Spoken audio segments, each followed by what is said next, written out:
there is a battle emerging not only with people against, the aristocrats, the deep state, but now as technology advances, as the introduction of AI is more than ever present, we're seeing more and more AI technology and the algorithms and robotics and automation just completely dominating industries and sectors all around the world. It's now putting a real toll on having these conversations about humanity and whether it's impactful for humanity, whether it's devastating for humanity, what factor we have to now consider in if automation is replacing labor forces. You hear people like Elon Musk, for example, talking about how work is going to be optional at some point. Well, if that's going to be the case, are we now have to have a conversation about UBI? Do we have to now figure out a way? Okay, how are we going to make society if robots are work? Obviously, more and more companies are turning towards robotics as a means to just deprive people from labor cost and, you know, not treating people like actual employees. So they're going down that direction, unfortunately. So these are all major conversations had about this. And, the tech bros, the tech billionaires, they all know this. They all know that it's going to be impactful for humanity, and they know that people are not going to be as adaptful, and they're not going to be as accepting as they think they're going to be, and there's causes for a lot of concern. But nonetheless, that doesn't stop them from going on to interviews like this. So this is from Chief Nerd. Here is Sam Altman, who's he's the CEO of OpenAI. OpenAI that had a whistleblower accidentally killed, revealing that OpenAI isn't exactly as safe and protective as Sam Altman would want you to believe. And then when he was interviewed about it, Sam Altman lied and tried to cover it up. So you could tell how, sincere and genuine these tech geeks really are. They're supposed to be geeks, supposed to be nerds. I thought they're supposed to be, the compassionate ones. They're the ones that, get the swirlies and get shoved into lockers. I thought they're supposed to have, the genuine heart away from the jocks. Well, it turns out some of them are jock wannabes. And Sam Altman got interviewed here, and he says, quote, "People talk about how much energy it takes to train an AI model, but it also takes a lot of energy to train a human. It takes like 20 years of life and all the food you eat during that time before you get smart." So this is him saying that one of the reasons why we're going towards an AI revolution away from humanity is because, an AI can easily train faster without necessities like food or water, you know, things of survival for life on Earth. He's basically dismissing the human race in order to defend AI because AI doesn't need food. It doesn't need to learn. It doesn't need to train. It doesn't need to take 20 years to learn something. Even though, as human beings, we're constantly learning. Learning is ongoing, it's never going to stop. So, this argument is completely just absolutely astonishing coming from someone like him who knows that it's going to replace human existence and why this is a concerning conversation. Let's hear what he says, though. One of the things that is always unfair in this comparison is people talk about how much energy it takes to train an AI model relative to how much it costs a human to do one inference query. But it also takes a lot of energy to train a human. It takes like 20 years of life and all of the food you eat during that time before you get smart. And not only that, it took like the very widespread evolution of the 100 billion people that have ever lived and learned not to get eaten by predators and learned how to like figure out science and whatever to produce you, and then you took whatever you took. So it sounds like to me, coming from Timu Tony Hinchcliffe here, that's the first thing I thought of looking at that. I mean, he's got the hair, he's got the face, he definitely looks like some sort of engineered plot to make him look more presentable because the last time I saw Sam Altman, um, clearly looked like some bioengineered alien that came out of a test tube. Now it looks like he's more presentable.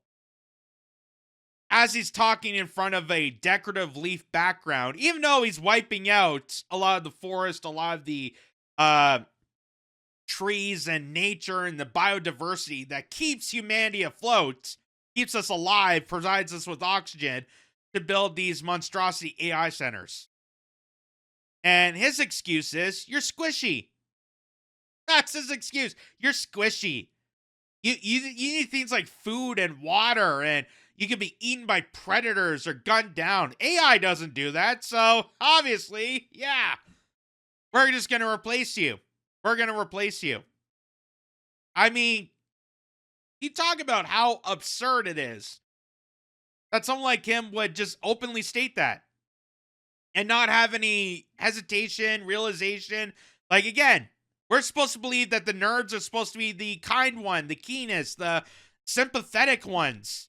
But here, these tech bros, these tech billionaires, these so-claimed nerds are actually more nefarious than we think.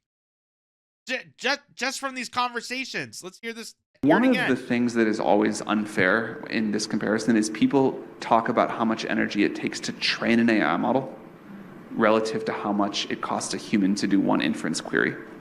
But it also takes a lot of energy to train a human. It takes like 20 years of life and all of the food you eat during that time before you get smart. And not only that, it took like the very widespread evolution of the 100 billion people that have ever lived and learned not to get eaten by predators and learned how to like figure out science and whatever to produce you, and then you took whatever you took. So the fair comparison is if you ask ChatGPT a question, how much energy does it take once its model is trained to answer that question versus a human?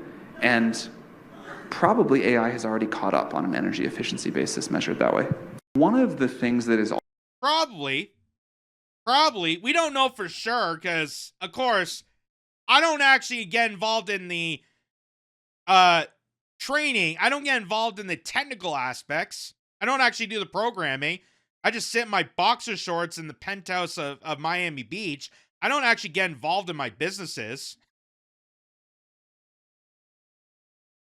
I love these new age kind of entrepreneur, like these people like the Mark Zuckerbergs, the Bill Gates, they get highlighted as being these, philanthropists, and they've done such hard work and they gave us so much of this technological opportunity. I mean, where would we be without Microsoft? Even though Bill Gates has never programmed a damn thing. Bill Gates literally just has the bank account. He's the piggy bank. He hires people to do all the programming. He hires people to actually build the company that makes it profitable, but he gets all the recognition because he doesn't give a damn. He doesn't give a damn. That's why he's just able to go from business to business and transfer himself to being the face of medicine. Oh, I know a lot about vaccines. I never actually been to a hospital or been to a medical science laboratory and actually conducted studies, but I know a lot about it because money buys knowledge. Money buys power. Money buys everything. Wow. That says a lot about a character. Says a lot about a character. So obviously, that is concerning. That is concerning that we have these, new face of this takeover. Obviously, the Trump administration giving $500 million to people like Larry Ellison, to Sam Altman, to all these nefarious ghouls who are now demanding more money from the government because they realize that the AI bubble is about to burst. It's like the .com era, if people remember that. It's gonna run amok.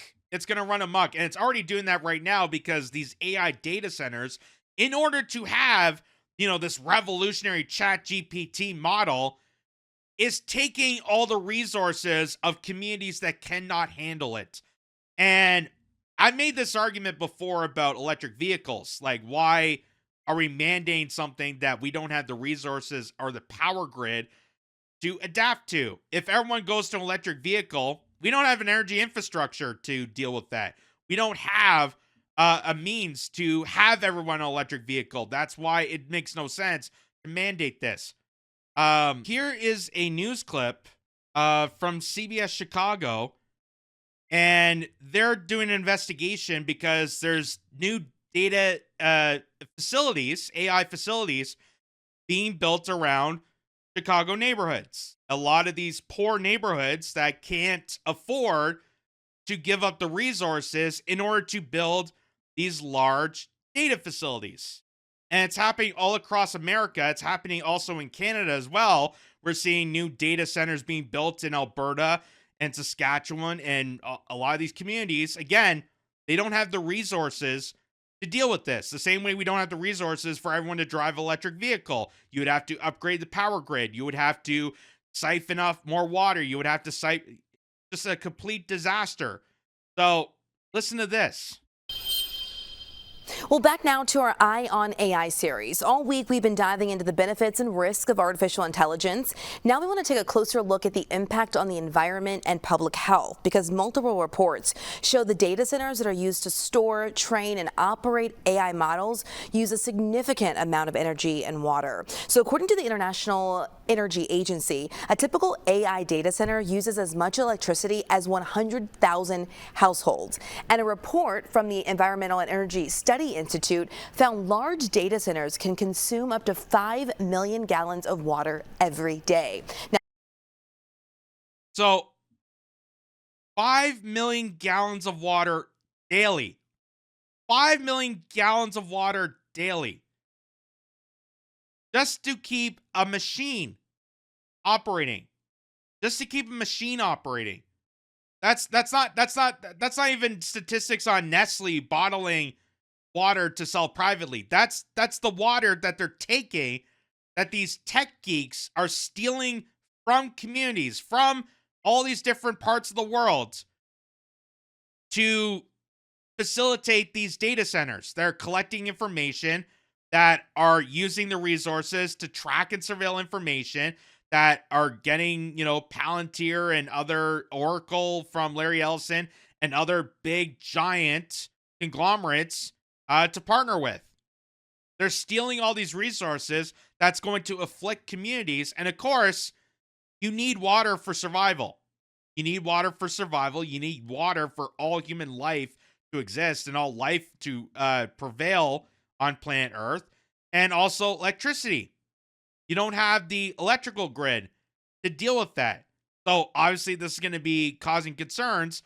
And if they're going to build more of these data facilities that's going to drain electricity, there's going to be a lot more people that are going to have brownouts or possibly blackouts, that they're going to lose their electricity. Why? Because the data centers, they're just going to steal the power from you. now that water is used to keep the computer hardware cool, and some data center developers are tapping into freshwater resources. Now, as far as public health concerns go, the use of Freshwater. Isn't that amazing? Freshwater. Just to cool down the gear. Because nothing but the best for artificial intelligence. But for you, an actual human being that has an organic body that needs water to survive, screw you. Screw you. You can go salvage what's left on a leaf. Wow. diesel generators to keep data centers online can emit harmful pollutants that can contribute to asthma and other respiratory issues. And with data centers often going up in rural areas, it's usually people in marginalized communities who are most affected. Now let's look here locally. City council members voted down a proposed data center in Naperville after months of pushback from residents. You can see them out here. The main concerns were heavy water, health risk, and potential increases in utility cost. Then in nearby Aurora, data centers are quickly going up. This is video from developer Cyrus One, which just began construction on its second site a year ago. Currently, the city has 4 data centers. 5 more are in the works. And because of the interest in Aurora, the city set a 180-day pause on any new data center developments. That expires next month. We called the city's director of sustainability, who says the purpose of that pause was to set new requirements with the environment in mind. So we have a lot of data centers here. We have a lot of data centers that are requesting to come here as well. So we were seeing a need to put a pause on it here because we didn't actually have a definition for data centers in our zoning. And so they were essentially being treated as warehouses, and warehouses and data centers do not have the same uses. They do not have the same impacts on neighborhoods. So we needed to actually do some research on some best practices because there isn't a standard out there for requirements for data centers. We're looking at requiring all new data centers to be considered conditional use. That means that city council will always have approval for a data center. We're also setting new noise requirements, new water consumption requirements, and new energy requirements. We will also have continuous monitoring and reporting to the city about what those standards are and whether that compliance is being met. It's definitely possible to make these data centers be sustainable. We just have to ensure that they're actually doing it. And if we want them to be good neighbors, then we had to put these requirements in place. Aurora actually held an open house just last night to share these guidelines and address any community concerns. And that is the end of our Eye on AI week. You can find all the stories with links. So, yeah, it's taking off a lot of residents. It's taking a lot of residents off. Once you understand the schematics of what it takes to operate a data facility. But according to that one lady that is poorly framed, I gotta say, as a graduate of broadcast production, like, that is poorly framed television right there. I was the news director at CBS Chicago, I'd be slapping whoever did that. It's telling you, well, the good news is we're going to keep an eye on things. We're going to monitor. The AI is going to monitor itself to make sure it's energy efficient. The same AI that's going to make sure it's not going to engage in bad behavior against humans, because that's what Claude AI, they're now suggesting that their chatbots, I guess you call them, are engaging in blackmail against their users, because their users are now saying that maybe we need to roll back on the AI, and that maybe we shouldn't let it grow. Maybe we should have some circumstances, has some regulation so that it doesn't go as berserk as it's going to be. And the chatbot basically blackmailed and deceived them and told them that, hey, something might happen to you. Like, that's from a chatbot. A chatbot that's starting to sound like the mafia, because you gave it the opportunity, you just let it coast by. The people that are programming it are obviously nefarious beings. So, of course it's going to lead to that. And we know that these AI data centers are collecting the information of Americans. And that's why ICE officials are going around city to city holding up cell phones and scanning people, not because they're concerned about immigration, but because they're creating a profile for you. They're creating a profile to be stored in these facilities.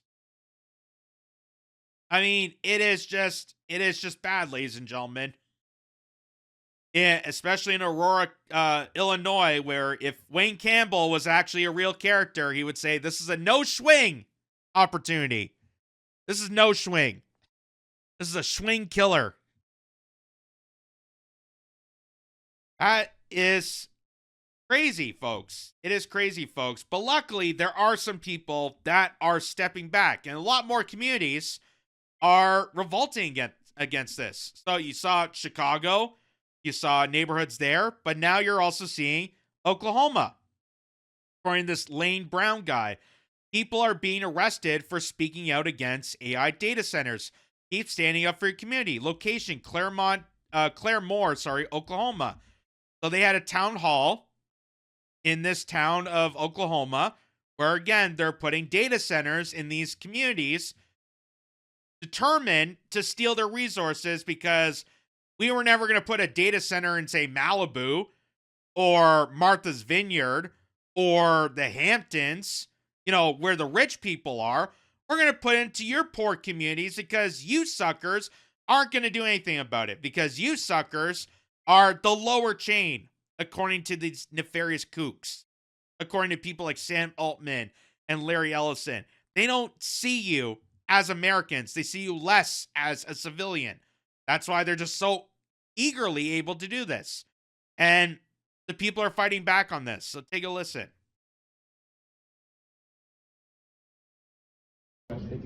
You're arresting. What? Oh! Channel 8, note how they let the person positive go over his time. You're shameful. You're shameful. Shameful. Okay, we just Everybody need take a everybody picture of to sit this. down. Disgusting. We need to get through the meeting so that everyone can Yeah, talk. why don't y'all quit arresting people?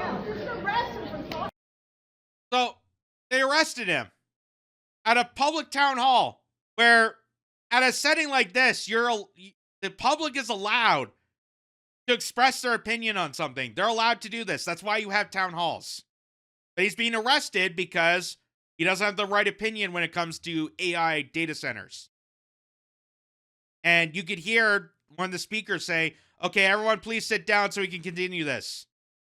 So we can tell you and lecture you that this is going to happen, and anyone that says otherwise, you're going to be exactly like that guy. You're going to be sent to jail. You're going to be arrested for having concerns, legit concerns about an AI data center that's siphoning off valuable resources like water and energy. Stuff that is already limited because of how nefarious your country is run. Because of how nefarious the ghouls, the monsters, the satanic beings that are oppressing you. And now they're hijacking it for this revolution of AI technology that they're now saying is going to replace human existence because you guys are a bunch of squishies. You guys are soft. You take too long to learn things, and we got to feed you? We got to feed you and nourish you and treat you like people? What the hell's with that? I just want a bunch of yes men. I just want a bunch of slaves. That's kind of where this is heading toward. AI is basically the next revolution of slaves, because they tried to do that with immigration. And so far, they're still continuing to do that. But eventually, they're going to kick the immigrants out and they're going to replace you with robots. That's the whole reason for this. They've slowly been diminishing the working class of these countries, not just America, but Canada, the UK, elsewhere around the world. They're diminishing the working class by bringing in these migrants, using as temporary slave labor until they had enough technological boom to manufacture AI so that the AI can replace the temporary foreign workers and everybody gets screwed. So this has been the ultimate goal from the get-go. And now you're seeing people fighting back and getting arrested for just having genuine concerns about AI. And I have genuine concerns. I also have some, positive things about AI. There are certain things that I can respect about it. But at the same time, there should be concerns. There should be concerns with a lot of technology. Just like smartphones. I use this device constantly. I use it to look up things. I use it to call people. I use it, social media and stuff like that. But at the same time, there's also concerns to be made. The the technology, the airwaves, the Wi-Fi, things like that. That should be in the back of people's minds when it comes to this. And obviously, people are concerned. They're expressing their opinion, but we're ruled by psychotic sociopaths. And because Trump gave $500 million to these AI titans, the whole nation has been occupied and bought out by these tech ghouls. Just like the country has been bought out by Israel and Zionists. So they're just allowing to lock up American residents who speak against this. Here's another case from More Perfect Union. They pointed this out. Stark County, Indiana voted 75% for Donald Trump in 2024. But now they're opposing Trump's AI agenda, and the Planning Commission voted unanimously to recommend a 12-month pause on new hyperscale data centers. The idea of banning AI data centers is becoming more and more popular. So, look at that. A widely regarded Trump County, part of the heart of MAGA, is going after Trump's AI agenda. Because this is not what they voted for. They voted for the opposite. They voted for what Trump campaigned on.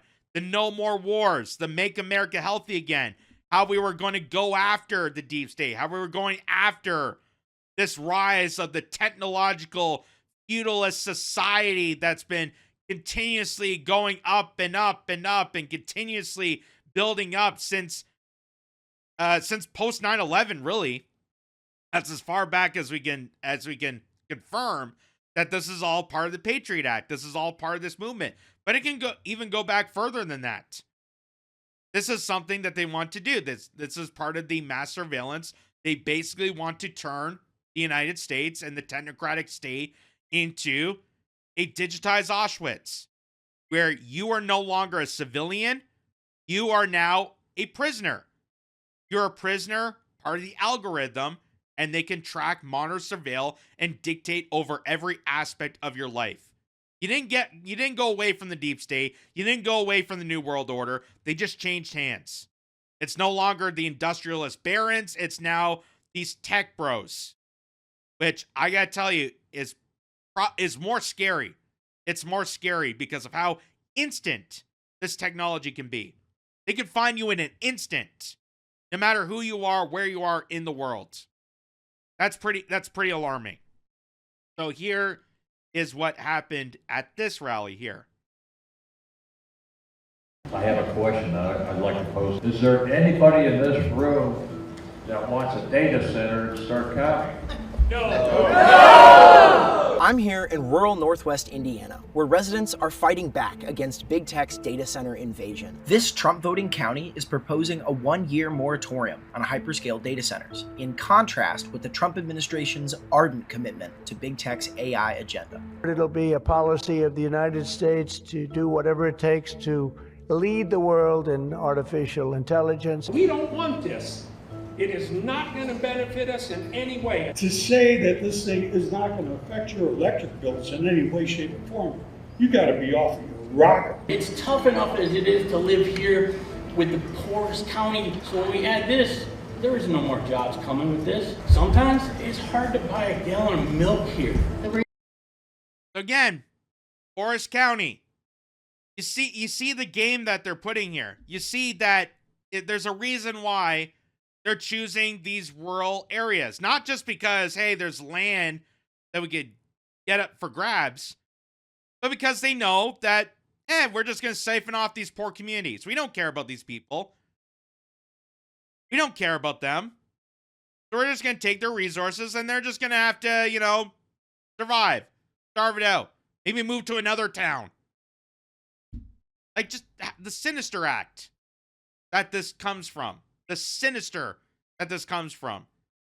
And again, you can have a conversation on whether AI is good or not. I have ups and downs. I have pros and cons when it comes to certain AI programs and apps and whatnot. But the whole metric of where this is coming from, the reason this is happening, is far more damning than good. Far more damning. And the fact that they're saying that this is a necessity, that we have to do this because it's going to make life better for people, is really absurd. Because whose lives are we talking about here? Are we talking about the average person that already now is having to deal with the burden of, paying off these tech bros that are destroying the country, avoiding the Constitution, ripping America a new one and siphoning its resources to advance their billions upwards to trillions of dollars? Who is it benefiting? Who is it really benefiting to do all this? Yeah, it may shave a couple seconds from you doing a Google search on something, but who is it really benefiting? To build nuclear weapons almost destroyed us. How do we know that these data centers and AI will not destroy us? I think we would be better served to be the escape for other communities that put in data centers. So the room was unified. We had about 225 folks come out, and I'd say a good fifth of the entire room lined up to speak out not only for the data center moratorium, but in favor of a complete countywide ban. Yes, I am in favor of this moratorium, but more than that, I am in favor of an absolute ban on these data centers. We should laugh in the face of these out-of-touch billionaires who are suggesting this. Amen. You hear us at the polling places every few years. You need to hear us now. I don't want a moratorium. I want a lifetime ban. I am in favor of a total ban. Total. I generally want to know, as a board member, why we aren't able to hear your opinion on the data centers. In fairness to this lady's question, ma'am, my name is Howard Bailey, and I am against data centers. And Stark County isn't alone. 3 counties in Indiana and several others in Georgia, Missouri, Illinois, and beyond have passed their own moratorium measures halting new data center proposals.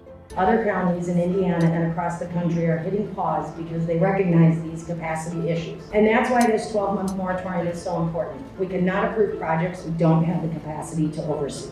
So now, after passing the recommendation, the measure is going to move on from the Planning Commission to the County Commission. And once it's in their hands, we'll see where it goes, but we know what the community feels. Oh. Well, I could see the headline of the New York Post covering this. Why are all these racist, anti-Semite communities so up in arms against technology? I could see publications doing some stupid stunt like that. You know, just throwing the entirety of America under the bus to protect the billionaires that are lending them a handout so they continue on publication. Yeah, why are they so anti-Semitic against data centers? Don't they like innovation? Don't they realize that all these great things that they're using was created by the great state of Israel? And Benjamin Netanyahu said, you have a piece of Israel in your hands every time you hold up an iPhone, which is not eerie whatsoever after what happened with the pagers. Yeah. But that goes to show you. That goes to show you that you know, this is why I have a lot of sympathy for Americans. This is why I don't buy into the anti-American hatred that you know, Canada has been forced into thanks to Mark Carney and his PSYOP. Like, I'm not part of the elbows up crowd. I'm a proud Canadian. Like, I love the country that I am. I'm proud to be a citizen here. But I'm not kooky to completely dismiss other countries, especially our neighboring countries that are also dealing with the same circumstances. Because, let's face it, eventually it's going to come to us. Eventually these data centers are going to be built in our backyards. They're already saying that some of the farmland that they're deliberately trying to devalue and force these generational farms to sell off to developers could eventually lead to data facilities. So we're going to have to eventually fight these battles. And are Canadians just going to roll over and they're just going to accept it because, oh, well, Americans don't like data centers, so that obviously means we got to do the opposite, right? Go, elbows up. That's how stupid that is. How stupid some people can be. But I have sympathy for that. I have such sympathy for that because, you know, they're not falling into line. They're not falling into it. These are obviously people that, you know, voted for Trump because they thought he was going to be something. Not because of a cult. Not because there are people like Gunther Eagleman being paid to be toadies for Trump. But they're actually worried for themselves. They're worried about the community. They're worried about the children. They're worried about just the implications this all comes about. It's the same with any technology. Look at 5G. Look at now they're introducing 6G technology. What is that going to do to us? What is that going to do? What are those rays going to do with our brains and do with our chemistry and nature and the bio diversity around? Like, what is that going to do of an impact? There's no proven studies about this because technology has advanced so rapidly that we don't have the full implications of what's going to do. And I think that's kind of the point.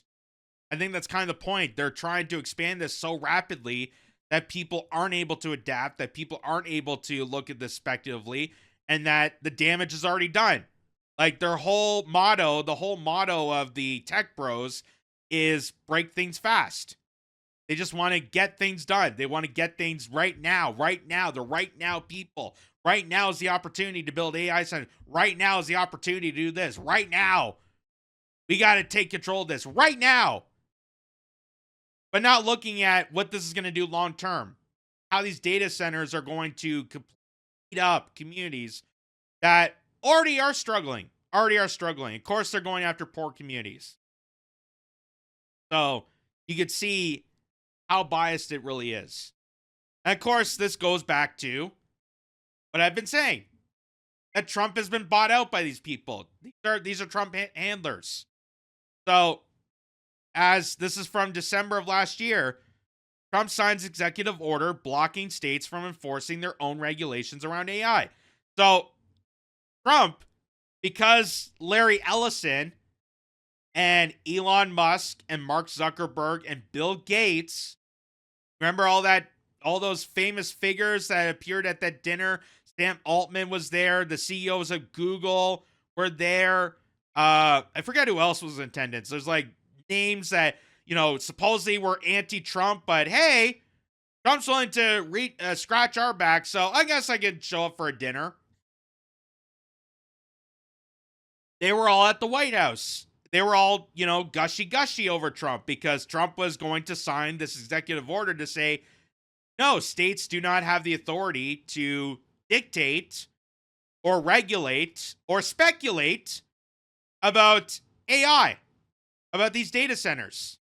And that's why states like Georgia, Indiana, and any other state, they're rolling over and just allowing this to happen. Even though states could easily look at this, they could see what their people are saying and have some authority over whether or not a data center is allowed to be present in their territory. So this again, you have owners. They own you. You don't have democracy. You don't have the ability to voice an opinion. And apparently, if you voice an opinion on data centers, you can be arrested. Not just Israel, not just being called anti-Semitic, not just, being called a domestic terrorist if you have an opinion against Trump, but if you're against data centers. What are they going to call you now? Anti-technology? You're anti-modern? What slur are they going to use against you for that? And this is what worries me about AI. It worries me how fast this is reaching into territories that should not be at all invested in AI. Like this. So CNBC says Anthropic CEO Dario Amaldi to meet with Defense Secretary Pete Hegseth on AI DoD model use. So what does that mean? It means they're using AI technology, which we know AI is not perfect. AI gets things wrong. I have proven that. Anytime I've asked Grok or even Perplexity or Venice AI, sometimes I do a search on there and I kind of scratch my head and go, that doesn't seem right. And it turns out that's true. That they misled on something, that they're not exactly accurate. And they've shown that. So now they're going to expand this into the Department of Defense. Or sorry, the Department of War. Because let's face it, that's what it is. It's Department of War. It's blowing things up and asking questions. Never.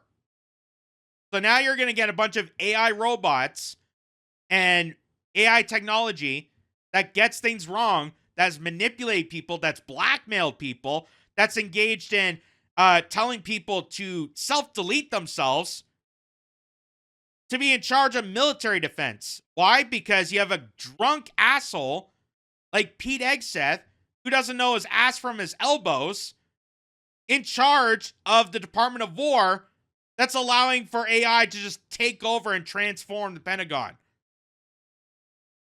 This is how sinister this is, folks. This is how sinister this gets. And people have reported on this. There's great articles like David Brose has done extensive work about this. He's talked about the technological state, the technocratic state, which is why, Trump wants, Canada's the 51st state, why he wants to go after Greenland, why he wants to take over Mexico, why Venezuela, why all these places.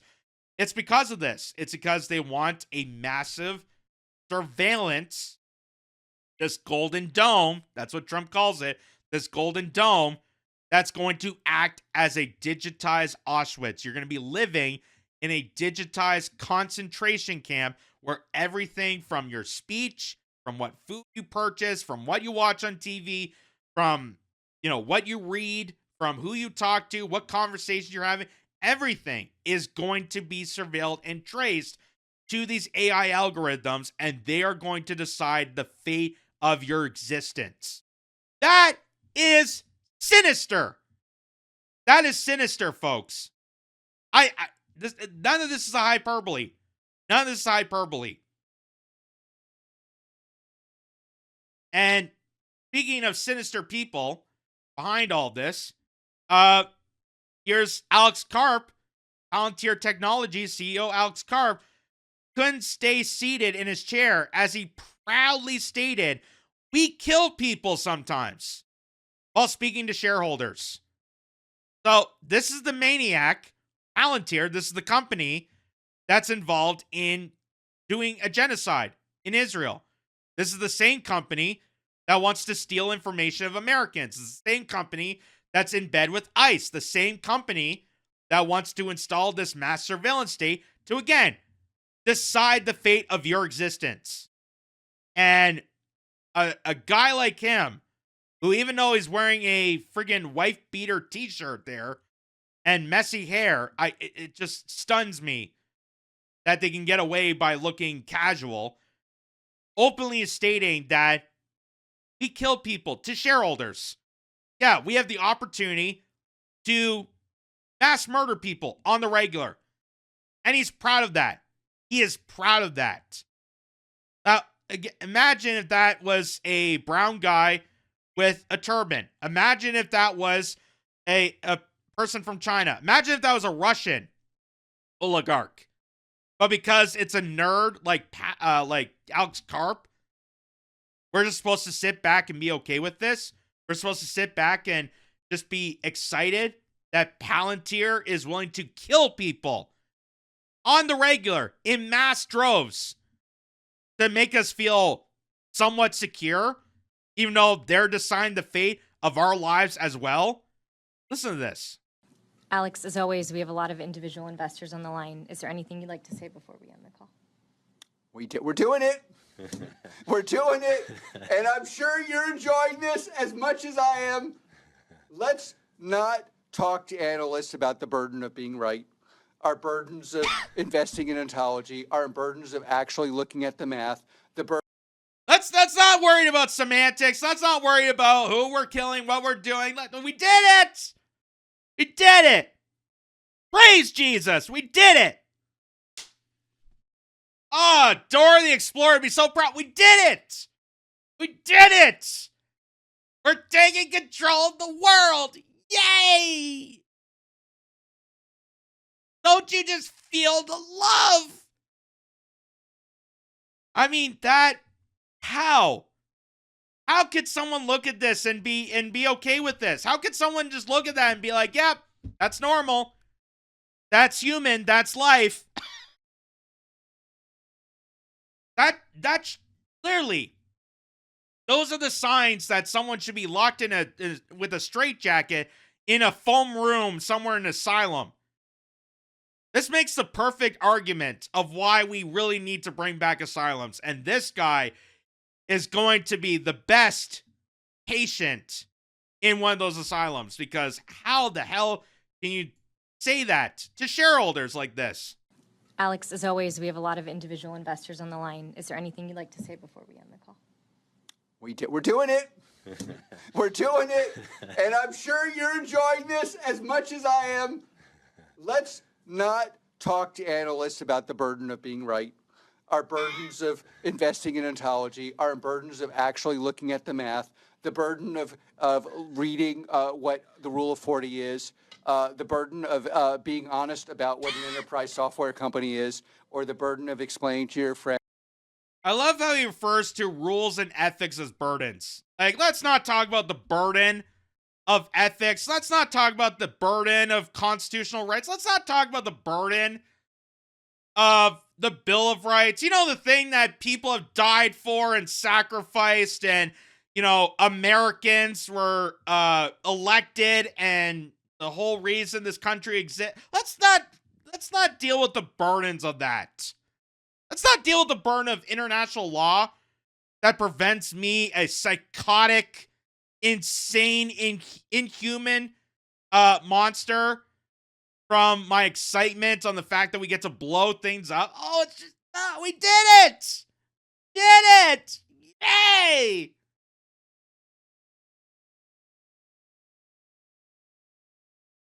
My God.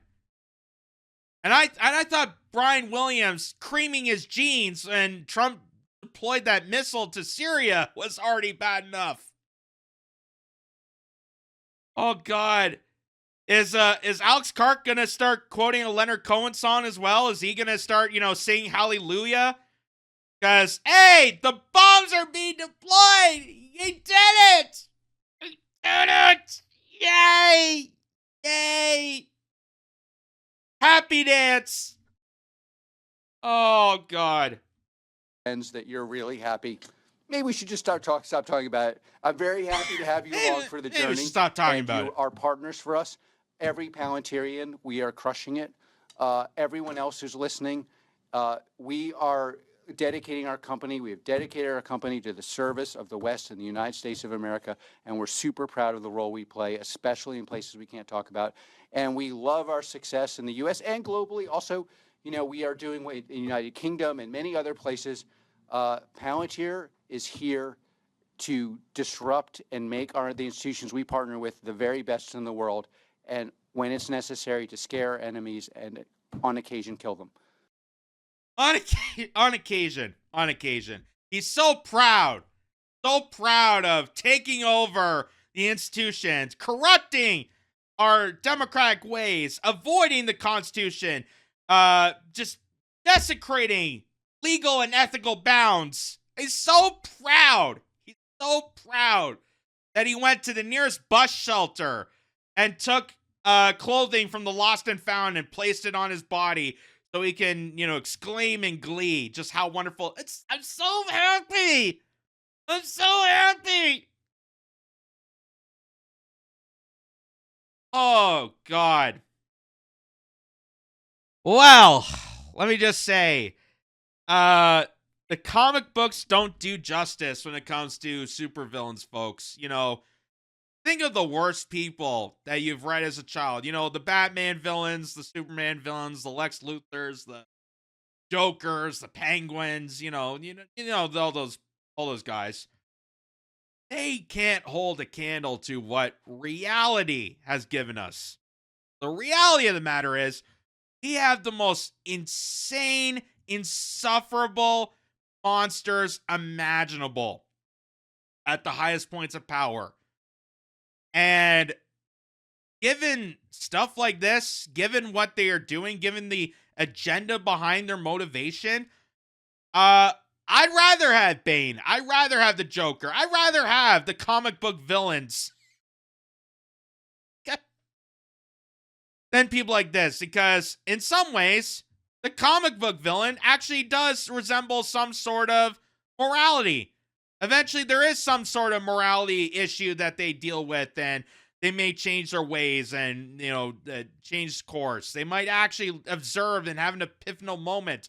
But not this guy. Not this guy. Because we did it. We took over the world. Why do I care?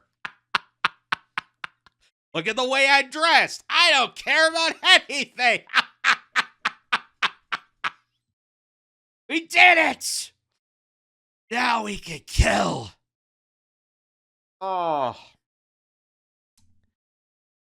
Well, I don't know what to say. Can't trust the nerds. Can't trust the jocks. Who can you trust? Who can you trust?